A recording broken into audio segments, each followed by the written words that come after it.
work ethic. If it's anything like mine, which I believe it is, then that's how it is. It's like some sort of ADHD that you have to, but it's an ADHD where you have to do business and make money or make your business better so it's in a better position to make money.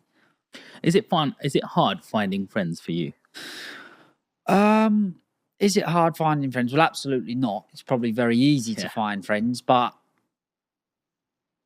are they the right friends? Are they the people that you want around you? The thing is, good network of people is actually very hard to find, and people that are very educated and very entrepreneurial. So I like to surround myself with people that are very cleverer than me and eager to earn money, because we have an awful lot to talk about. You know, and when you're bouncing ideas, two entrepreneurs from one to the other, something good's going to come out of it in the end. And what about some of the friends that you might want to help along your journey and you're trying to bring them up and they're a little bit more negative and they just don't get it? Well, the thing is, we all have our own opinion, and there's always two types of people in the world: half empty, half full. However, you know, I've read plenty of quotes. I'm sure you have as well. You know, the optimist built the aeroplane or the parachute, and vice versa. The optimist built the parachute, and the pessimist built the aeroplane. Now, I don't know which way that goes around, but either one of them built either one of them, yeah. And you know, that's why we need both types of people in this world. It's the same in business. You know, somebody who's eager and who's keen could end up losing their money. But if there was a partnership, a pessimistic person, an optimistic person, that would be the perfect business, because you would get, again, a happy medium of, right, is that good? Should we go all guns blazing? No, hold on a minute. If we go all guns blazing, this could happen. This might not work. Do you understand where I'm coming from? Have you had to leave anybody behind? Of course, you have to. That it's a shame, and it's sometimes in the world of business and in the world of anything that you want to be successful at, you have to drop people out, and you have to cut off loose ends. If it's holding you back, you need to cut them off and push forward, because again, like, you need to be selfish, and there's plenty of times. And you know what? When you are becoming more successful and you're doing well, you soon see who your true friends are and who will help. And it actually makes that decision very easy. Like, some people stop and go, oh, I could never get rid of this friend, or I could never get that friend. Now, there's been times where I was thinking like that about friends that I've cut off and I don't talk to anymore. And not that I don't talk to them anymore. We're just on different paths. I want to do different things. Mm. And what about in terms of women? How do you find like a woman or a lady who's not just after your money? Well, that takes a little bit of time. You know, you've got to get to know them. After you've got to know them, then it's down to your own judgment, really, because anybody can put on a good act for however long, and anybody can be fooled. So again, it's not easy, but you know, you've just got to go off of your own gut instinct in times like that.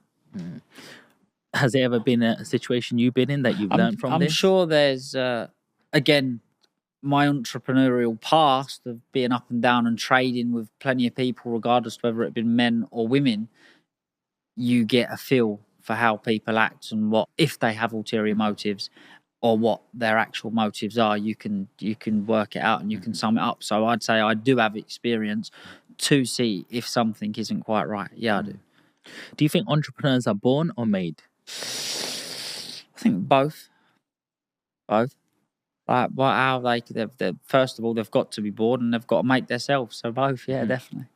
But all of the stuff that you sort of learned from your parents and homeschooling, in a way, I'm not saying school brainwashes you, but school is there to get people through society, getting ready to work as a worker in these big organizations and businesses.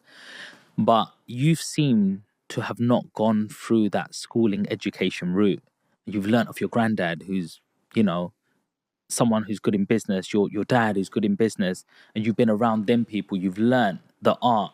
It's almost like you know body language, how somebody's energy is, their aura, rather than like a robot or someone who's just gone through, I went to school today and I learnt about dinosaurs. And it's like, hey, hang on, how's that going to help you? You're like, well, I was in a van today and I went to try flog some of these rolls of, you know, tissues and stuff, and they said no to me. How do I make that work next time? Like, Do you think there's a difference because you haven't gone fully through that education route? Absolutely, because the reason it's beneficial to me that I didn't go through that educational route is because I started my businesses, or I started in the world of business when I was 16 properly. I had a limited company when I was 16, right, which is still growing, which is Best Park Homes, right, which is my mobile home park company. Okay. Which I have 2 mobile home parks at the moment, which will soon be a portfolio of 5, 6, 7. However, like I say, I started my business when I was 16. If I'm correct me if I'm wrong, but a business isn't supposed to be, or it's not usual. It's unusual for a business to be making a profit within the first 3 years. So if you come out of school and go through college and go to sixth form and you've started your business when you're 21 and it's not making a profit till you're 24, and I started my business when I was 16, it's just I've got 10 years worth of experience, 10 years worth of mistakes that can all help me today. And that's where I think it was beneficial.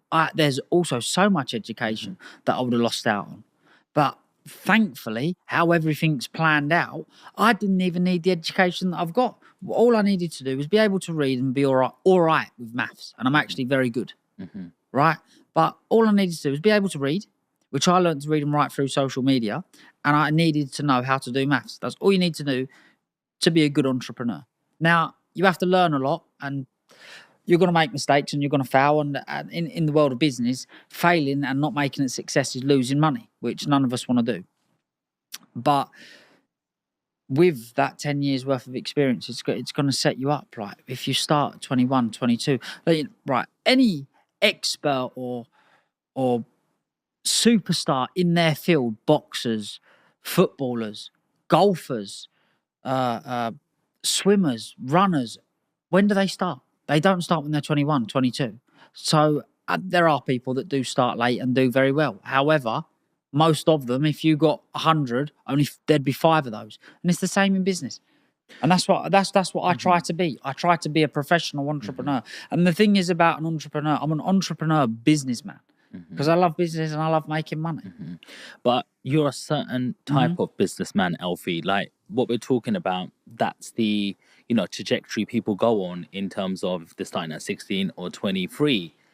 But when I'm getting underneath the surface now, and like there's so much in the news and brainwashing. Like at school, if I was called fat, you're called fat. Yeah. It was just like you got called a name. It's okay. Now it's like your child will come home and go, I got body shamed today. Yeah. They said that to me. I'm never gonna go to school again. It's like a little bit of failure and they don't know how to combat it. It's like society looks like it's getting weaker and weaker. And it looks like you've got something different in terms of to become an entrepreneur, you've got to be quite solid underneath the skin. There's a lot of stuff that you take in every single day that you just walk straight through. Whereas other people, 1-2 stones come and they were like, no, I'm giving up on this business, or they keep saying no to me. Like, what is that difference in you think? Well, I'll be honest with you. This country it doesn't want entrepreneurs. It doesn't want them. There's everything put in place for you not to start a business, not to help, for you not to start a business. And if you want, the way I see it, and this is only my opinion, I think the government pretty much teach you, or they're trying to teach you from a young age, how your life's going to be. Like, the school teaches the government and you abide by our rules, and that's how it's got to happen. And all your money, we want 40% of it. And I understand tax. I believe I live in a country, and I do. You owe a tax. Do you know what I mean? I owe a duty for that, for living in a country in a beautiful place. I understand it's been going on for years, but what we get charged here is ridiculous. We get bled 40% on personal income tax. It's but how that? Listen now. Again, you have to get over that and think, right, well, I'm going to have to go and make more money then, or I'm going to make a better business. But, people look at this before they even start. And that's why there is a lot of people that don't even start. It's not that they start and failed. They don't even bother. They look and think, oh, forget it. But I do genuinely believe that schools are very much set up like how